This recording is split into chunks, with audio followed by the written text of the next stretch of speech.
It was a crisp autumn Sunday when everything changed for me. The kind of morning where the sunlight streams through stained glass windows, casting colorful shadows across wooden pews and hymnal pages.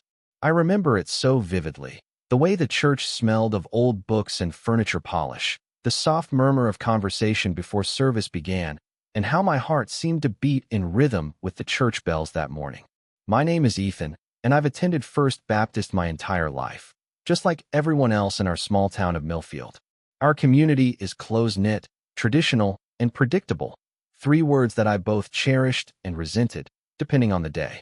That particular Sunday, I arrived earlier than usual, finding comfort in the quiet moments before the congregation filled the sanctuary. I had been struggling lately with feelings I couldn't quite name, or rather, feelings I was afraid to name. You see, Liam had moved to town 6 months ago, and since then, my world had tilted on its axis in ways I never anticipated. Liam was everything I wasn't: confident, outgoing, quick to laugh and make friends. His family had relocated when his father took over as manager at the local manufacturing plant, and despite being the new kid, Liam had effortlessly integrated into our community. Everyone liked him: the elderly church ladies who pinched his cheeks, the guys on the basketball team who appreciated his natural athletic ability, and the girls who giggled whenever he walked by. And then there was me, quiet, introspective Ethan, who preferred books to basketball and who had spent 18 years in this town without ever feeling like I truly belonged. When Pastor Williams paired us together for the youth group mission project, I expected awkward silences and forced conversation. Instead, I found someone who actually listened when I spoke, who didn't seem to mind my tendency to overthink everything, and who somehow made me feel both nervous and completely at ease simultaneously. As I sat in the empty church that morning, I thought about how our friendship had evolved over the past months. The late-night text conversations that left me smiling into my pillow. The way Liam would defend me when others made subtle jabs about my quietness. The movie nights where our shoulders would touch, and neither of us would move away. These thoughts both comforted and terrified me because I knew what they meant, even if I wasn't ready to acknowledge it fully. The sanctuary began to fill as families arrived in their Sunday best. I spotted my parents chatting with the Hendersons near the front, my mother's hands animated as she likely discussed the upcoming church bake sale. The Johnson twins raced down the center aisle, earning a stern look from Mrs. Peterson, the church organist who believed children should be seen and not heard, preferably neither, if possible. And then I saw him, Liam, entering with his parents and younger sister, his dark hair slightly tousled despite what I imagined was his mother's best efforts to tame it. Our eyes met across the room, and he smiled that smile, the one that seemed reserved just for me. He said something to his parents before making his way toward me, and I felt that familiar flutter in my stomach that both excited and terrified me. "Hey," he said, sliding into the pew beside me. "Mind if we join you?" "Of course not," I replied, trying to sound casual while my heart performed gymnastics in my chest. Liam's family followed, filling the pew with polite greetings and the rustle of Sunday clothes. His mother commented on the beautiful weather, his father discussed yesterday's football game with the man behind us, and his sister buried her nose in the church bulletin, circling activities with a pen she'd borrowed from the welcome desk. It was all so normal, so ordinary, except for the electricity I felt whenever Liam's arm brushed against mine. As Pastor Williams took his place at the pulpit and the congregation settled, Liam leaned closer. "Want to sit in the balcony instead?" he whispered, his breath warm against my ear. "It's stuffy down here." The balcony was typically empty except during Christmas and Easter services when the church overflowed with twice-a-year attendees. It offered a perfect view of the sanctuary below while providing a sense of privacy that the main floor lacked. I nodded, and we quietly excused ourselves, telling his parents we needed more space to stretch out. The wooden stairs creaked beneath our feet as we ascended to the balcony, each step taking us further from the watchful eyes of the congregation. I could feel the weight of tradition and expectation lightening with each step we took. The balcony was indeed empty, with rows of cushioned pews facing the ornate railing that overlooked the sanctuary. We chose a spot in the middle, not too close to the edge where we might be easily spotted from below, but not so far back that we couldn't see the service. "Better, right?" Liam said, settling in beside me. "Sometimes I just need to breathe." I understood exactly what he meant. In a town like Millfield, it often felt like everyone was watching, evaluating, judging. Every action, every word, every friendship was subject to community scrutiny. The balcony offered a rare moment of freedom from that constant observation. Pastor Williams began his sermon, his voice carrying up to us as he spoke about love and acceptance, ironically enough. I tried to focus on his words, but my awareness was completely consumed by Liam's presence beside me. The faint scent of his cologne, the way his knee occasionally bumped against mine, the sound of his breathing. I stared straight ahead, gripping the hymnal in my lap so tightly my knuckles whitened. The sermon continued, words about loving thy neighbor floating up to the balcony as I struggled with feelings that I feared would be considered anything but neighborly by most of the congregation below. Pastor Williams quoted scripture about love being patient and kind, and I wondered if that applied to all types of love or just the ones deemed acceptable by small-town standards. It happened during a prayer. As the congregation bowed their heads and closed their eyes, Liam's hand moved slowly across the small space between us. I felt his pinky finger brush against mine, so lightly I might have imagined it if my senses weren't heightened to his every movement. My breath caught in my throat as his hand gradually covered mine, our fingers aligning perfectly. Then, with deliberate care, he threaded his fingers between mine, interlocking them where no one could see. The simple act of holding hands, something I'd seen countless couples do without a second thought, felt revolutionary in that moment. My heart pounded so loudly I was certain it would give us away, echoing through the quiet sanctuary during the prayer. But no one looked up. No one noticed the monumental shift that had just occurred in my world. I didn't dare look at Liam, afraid that whatever I saw in his eyes might overwhelm me completely. Instead, I focused on the sensation of his hand in mine, warm, strong, and somehow both terrifying and the most natural thing I'd ever felt. His thumb moved gently across my knuckles in a subtle caress that sent shivers up my arm and down my spine. When Pastor Williams finally said, "Amen," and the congregation lifted their heads, neither of us moved to separate our hands. Hidden from view by the balcony railing and the hymnal I'd placed partially over our joined hands, we remained connected throughout the final hymn and benediction. It wasn't until people began to stand and gather their belongings that Liam reluctantly loosened his grip, his fingers sliding away from mine with a final, gentle squeeze. We sat there in silence as the congregation filed out below us, neither rushing to join them nor knowing exactly what to say. The enormity of what had just happened, this silent acknowledgement of feelings we'd both been harboring, hung in the air between us. "Ethan," Liam finally said, his voice soft but steady. "I've wanted to do that for a long time." I looked at him then, really looked at him, and saw vulnerability beneath his usual confidence. "Me too," I admitted, the words barely audible but changing everything nonetheless. "Are you okay?" he asked, searching my face for signs of regret or panic. Was I okay? I wasn't sure. I was terrified and exhilarated, confused and crystal clear, all at once. But looking at Liam, at the person who had somehow become the most important part of my life in just 6 months, I knew one thing with absolute certainty. "I'm better than okay when I'm with you," I told him, surprising myself with my honesty. His smile in response was like sunrise after the longest night, and I knew then that whatever challenges we might face, this connection between us was worth it. We made our way downstairs to join our families, careful to maintain a friendly but not too friendly distance between us. As we descended the stairs, I felt as though I was returning to earth after floating among the clouds. The weight of societal expectations settled back onto my shoulders, but now there was something else too, a secret joy that lightened the burden.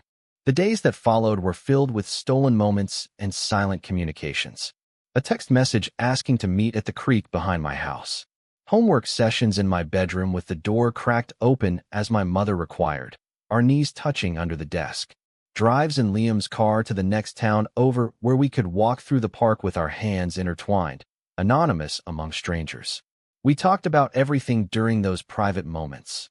Our fears, our dreams, our confusion about what this meant for our futures. Liam had known he was gay since middle school, but had kept it carefully hidden in his previous hometown, which was even more conservative than Millfield. I was still coming to terms with my sexuality, trying to reconcile it with the religious upbringing that had taught me such feelings were sinful.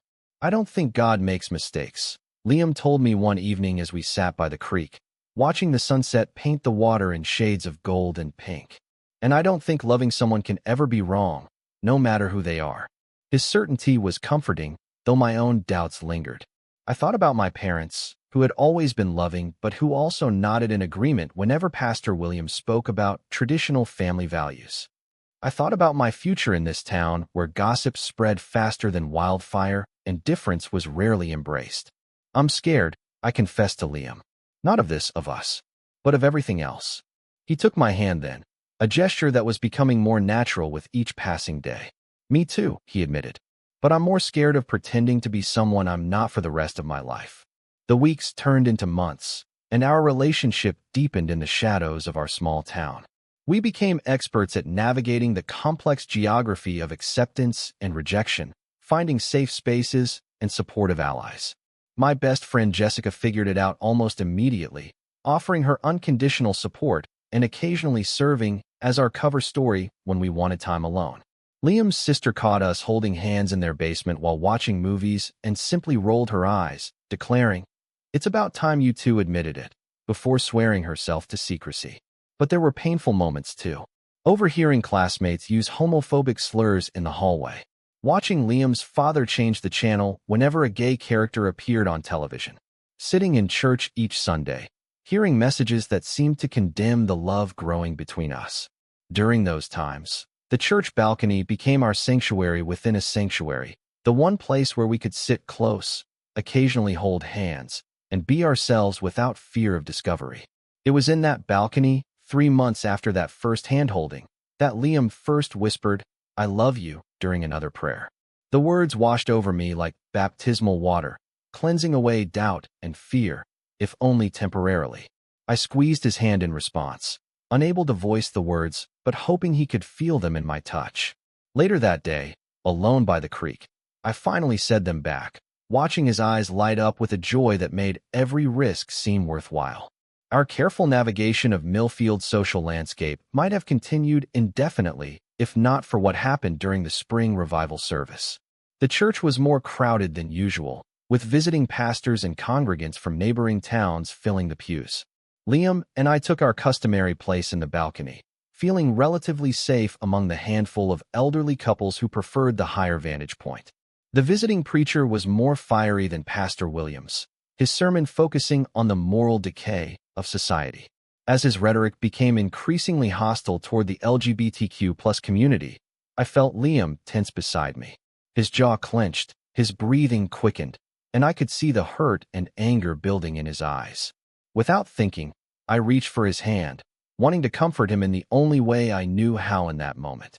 Neither of us noticed Mrs. Hargrove, the church treasurer, making her way up to the balcony with additional collection plates. She rounded the corner just as our fingers intertwined, and her sharp intake of breath told us we'd been discovered. The collection plates clattered to the floor, drawing attention from those seated nearby. Mrs. Hargrove's eyes widened with shock, then narrowed with judgment as she quickly retreated down the stairs. We immediately separated, but the damage was done.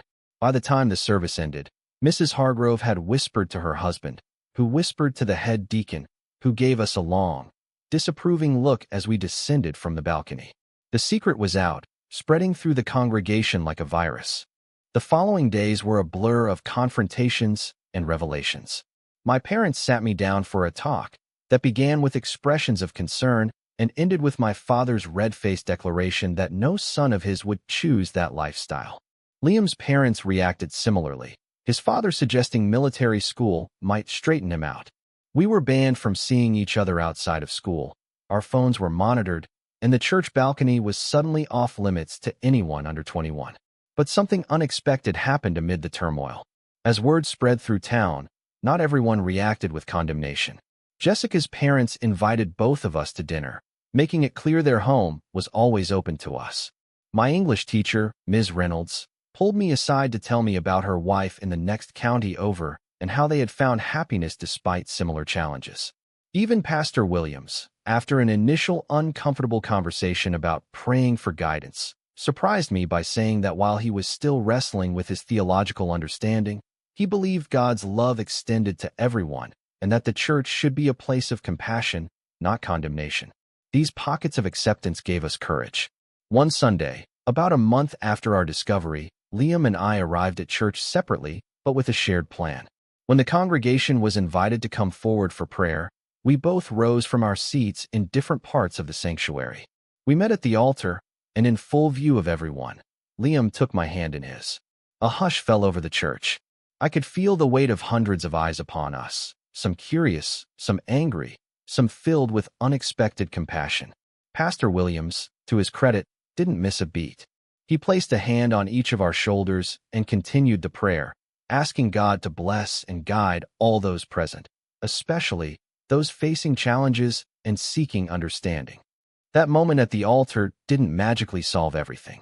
My relationship with my parents remained strained, though my mother eventually began making tentative efforts to understand. Liam's father still struggled, but his mother started attending PFLAG meetings in the next town over. Some church members stopped speaking to us entirely, while others went out of their way to demonstrate their support. As for Liam and me, we found strength in each other that we never knew we possessed. The forced exposure of our relationship, while traumatic, had freed us from the exhausting burden of secrecy. We could walk down the street together without calculating the appropriate distance between us. We could share our true selves with those who earned our trust.